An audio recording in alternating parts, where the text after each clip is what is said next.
कारा बोल मेरे सदगुरुदेव महाराज की जय।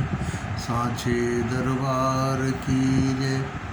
सत्य सनातन धर्म की जय। श्री जगद्गुरु आद्य शंकराचार्य महाराज की जय। श्री परमहंस दयाल जी महाराज की जय। मृणंगली निवासी भगवान की जय। श्रीनंगल विहारी महाराज की जय। मेरे परम गुरुदेव भगवान की जय। गुरुर्ब्रह्मा गुरुर्विष्णु गुरुर्देव महेश्वरः गुरुर्साक्षात् परं ब्रह्म तस्मै श्री गुरुवे नमः। ध्यान मूलम गुरोर्मूर्ति पूजा मूलम गुरोर्पदम मंत्र मूलम गुरोर्वाक्यम मोक्ष मूलम गुरु कृपा। मात पिता सदगुरु मेरे, मैं शरण जाऊं किसकी। गुरु बिना और न दूसरा, आस करूं किसकी। गुरु बिना और न दूसरा, आस करूं किसकी। परम पूज्य गुरु महाराज जी के चरण कमलों में कोटि कोटि दंडवत। इस दासन दास का आज का सत्संग की लीला कथा का श्रवण आप करेंगे। सबसे अधिक गुरुजी हैं जो भवनिधि से तारे, उस भवसागर से पार करने में समर्थ सद्गुरु भगवान जी ही हैं। दुनिया के कोई भी राग रिश्ते, माता पिता सखा बंधु जितने भी हैं, कोई सहायक नहीं होंगे। संत कबीरदास जी महाराज ने कहा है कि माता पिता सुत भ्रात भार्या कोई साथ न जाएंगे। उस पाप कुंभी नरक से कोई न हाथ छुड़ाएंगे। यह सोच कर मैं शरण आया, अब ठिकाना है नहीं। बस पार कर दो मेरी नैया, और कुछ कहना नहीं। भवसागर से नैया को पार करने में माता पिता सखा बंधु मित्र पति पत्नी जितने भी सगे संबंधी दुनिया के रिश्ते नाते हैं, कोई साथ नहीं होगा। सिर्फ गुरुदेव भगवान की ही कृपा साथ होगी। गुरुदेव भगवान का ही रहमो करम मेरे साथ होगा। उन्हीं के कृपा प्रसाद से हम जीव भवसागर से पार हो सकते हैं। गुरु महाराज जी कहते सदगुरु नाम जहाज हैं, चढ़े सो उतरे पार। सदगुरु एक बहुत बड़ा बेड़ा है। जैसे समुद्र में एक बेड़ा होता है जिसमें कि हजारों हजार टन माल, बहुत सारी गाड़ियाँ, असबाब इस किनारे से उस किनारे तक ले जाने की युक्ति होती है, साधन होता है। उसी तरह भवसागर से पार होने के लिए सद्गुरु नाम जहाज है। उस जहाज में बैठकर ही भवसागर से पार हुआ जा सकता है, क्योंकि सद्गुरु देव एक युक्ति बताते हैं। वो युक्ति क्या है? सेवा साधना सिमरन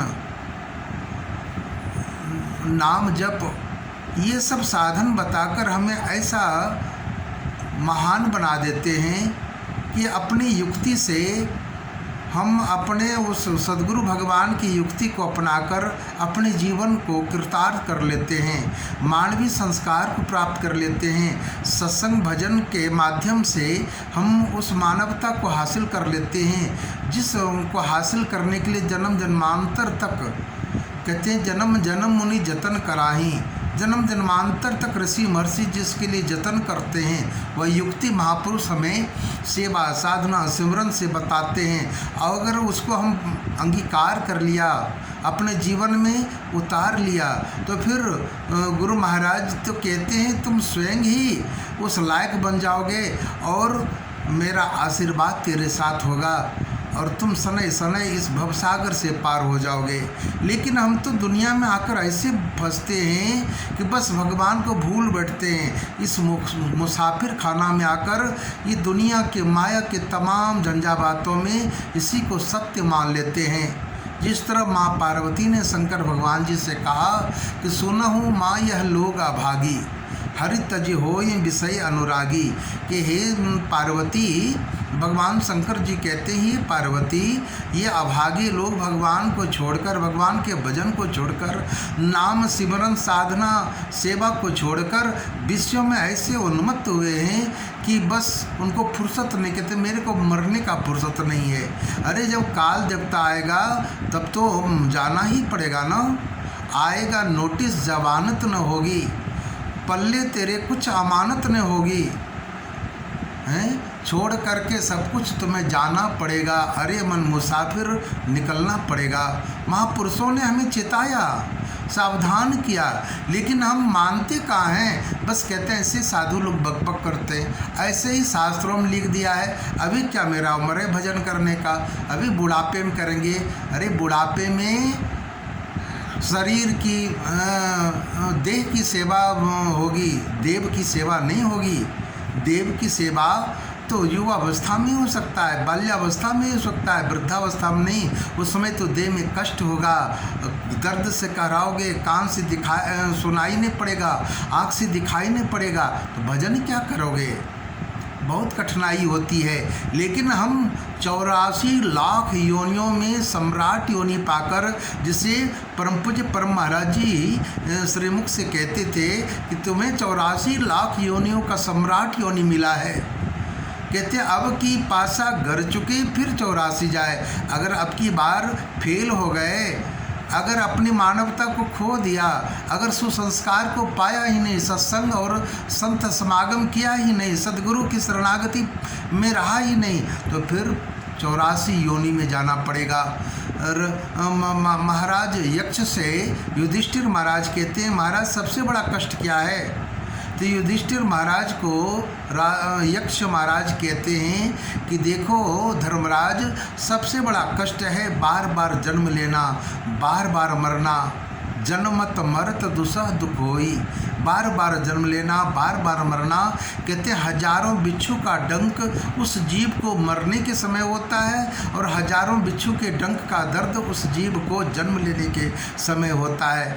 अब बार बार 84 लाख योनियों में आना जाना, कभी कुत्ते, कभी बिल्ली, कभी गधा, कभी सुअर, कभी अनेक अनेक योनि में जीव को जाना पड़ता है, गर्भ में जाना पड़ता है। कितना कष्ट होता होगा, याद करो। लेकिन हम नहीं समझते इस बात को, बस यही कहते हैं अरे यही सुख तो आनंद है। जीवन में क्या मिला है, बस खूब शराब पियो, मांस खाओ, जुआ खेलो, व्यभिचार करो, कुकर्म करो, एक दूसरे को तबाह करो।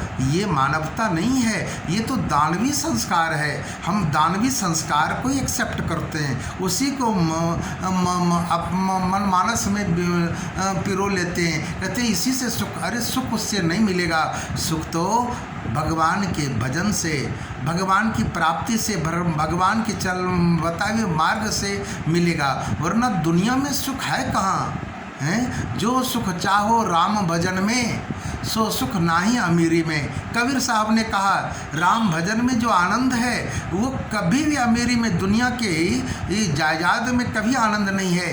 क्या कर लोगे, रावण से ज़्यादा हस्ती प्राप्त कर लोगे, कंस से ज़्यादा हस्ती प्राप्त कर लोगे, कौरव से ज़्यादा संपत्ति अर्जित कर लोगे, लेकिन वो भी अंत में रो कर गए। इसलिए भैया प्रेमी जन, ये याद करो कि हमें उस हकीकत को प्राप्त करना है, परम तत्व को प्राप्त करना है, जिसके लिए मानव शरीर मिला है। और सद्गुरु इसका बोध कराते हैं, और उस बोध को हम पालन कर लें, उस उनके आदेश का हम जीवन में आत्मसात कर लें, तो भव सागर से पार होना सहज हो जाएगा। महापुरुष यही कहते हैं, दुनिया के माता पिता कहते हैं बेटा अभी रात्रि है, सो जा, लेकिन सद्गुरु ब्रह्मुहूर्त बेला में जगाते हैं और फिर कहते भजन कर। ये ब्रह्मुहूर्त बेला में सोना नहीं चाहिए, भजन करना चाहिए। और हम इसको नहीं समझते, दुनिया के लोग नहीं समझते, कहते हैं बस यही हकीकत है जो अभी वर्तमान में दिख रहा है। नहीं, ये हकीकत नहीं है, ये छायावत है, ये असार है। सार तत्व तो भगवान का नाम है, सद्गुरु भगवान की सेवा है, सत्संग है, सुमिरन है, इसी से जीव का कल्याण होगा। गुरु महाराज जी से यही प्रार्थना करो, मेरे जीवन में सत्संग मिले, मेरे जीवन में संतों का समागम मिले, सद्गुरु की सेवा मिले, दरबार की सेवा मिले, और सेवा करके अहंकार न हो कि मैंने किया है। पर महाराज जी कहते थे कि तन मन दिया जासी सिर की खाज।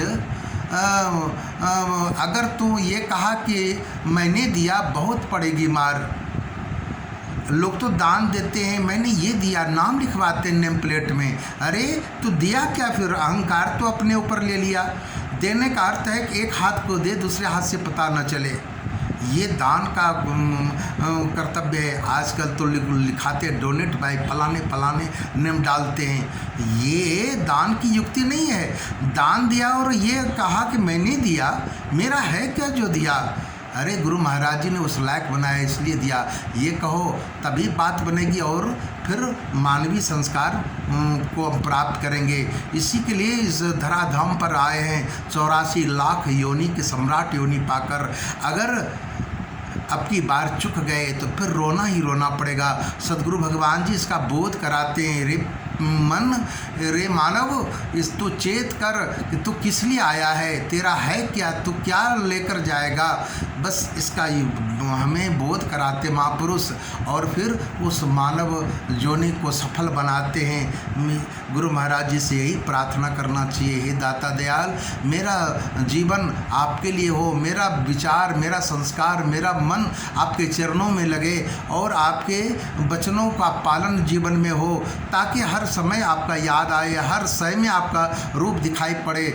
दुख सुख हानि लाभ हर कंडीशन में आप मेरे साथ हाजिर नाजिर हैं और रहेंगे, और मुझे ऐसा बोध हो कि मेरे गुरु महाराज मेरे अंग संग हैं। यही प्रार्थना करना, बस इससे हम बचते रहेंगे। अगर इनको भूल गए तो फिर वही पुनरपि जननम पुनरपि मनरणम पुनरपि जननी जठरे सैनम भज गोविंदम भज गोविंदम भज गोविंदम मूढ़मते। बस भगवान से यही प्रार्थना करो कि हे मूढ़ मन, भगवान का भजन कर, सद्गुरु की सेवा कर, सुमिरन साधना कर, इसी से कल्याण होगा। वरना कल्याण किसी चीज़ से नहीं है, ना दौलत से है, ना असबाब से है, ना फैसिलिटी से है। बस भगवान के नाम से ही कल्याण होगा और उद्धार होगा। गुरु महाराज जी सबको सुमति दे। ओम सर्वे भवन्तु सुखिनः, सर्वे सन्तु निरामया, सर्वे भद्राणि पश्यन्तु, मा कश्चित् दुःखभाग् भवेत्। ओम शांति शांति शांति।